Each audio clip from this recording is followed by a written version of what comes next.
وعليكم السلام ورحمة الله. أهلا دكتور. الحمد لله على السلامة. الله يخليك، الله يسلمك ويحفظك دائما. بارك الله فيك. الله يوفقك. احنا نسميك سفير الإنسانية. الله يخليك، إن شاء الله احنا أهلا لذلك. والنعم منك. حقيقة موقفك يعني موقف مشرف يعتز به كل إنسان، وأكيد يفتخر به المواطن العراقي. شكرا جزيلا سيدنا، شكرا جزيلا.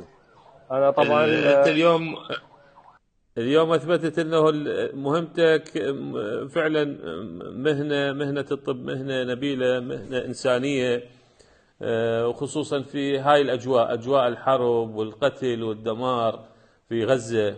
فكنت خير سفير وخير ممثل لأبناء شعبك العراقي اللي هو أصلا يعتبر القضية الفلسطينية قضيته.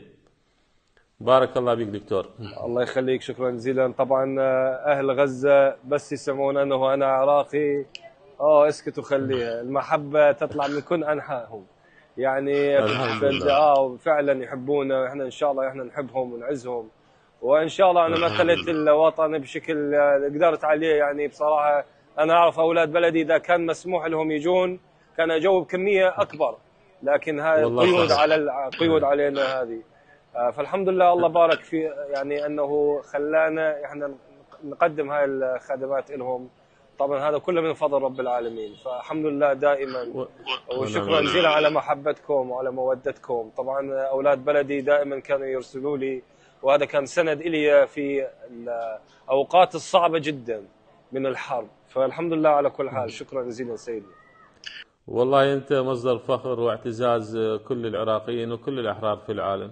موقفك موقف مشرف، جيت عايشت اخوانك في غزة في اصعب واحلك الظروف، بقيت معاهم في هذه المهنة الانسانية. بالتأكيد هذا موقف يعتز به كل انسان، وان شاء الله في ميزان حسناتك. ان شاء الله نشوفك تجينا تزور بغداد. يا ريت يا ريت بوجودك. شكرا جزيلا ان شاء الله. والله يا ريت لكل اشقائنا في غزه. الله يسلمك، الله يسلمك سيدنا. وان شاء الله احنا ممكن تكون مبادره من الدوله بدعم اهلنا في غزه ان شاء الله.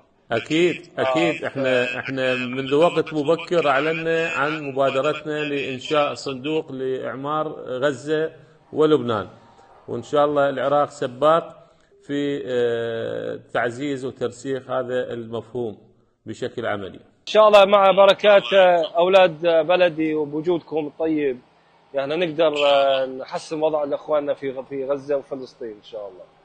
ان شاء الله بالخدمه ما نقصر. تحياتنا وسلامنا لكل الاخوه واعتزازنا بجنابك وموقفك الكبير. شكرا دكتور. انت شرفنا. شكرا.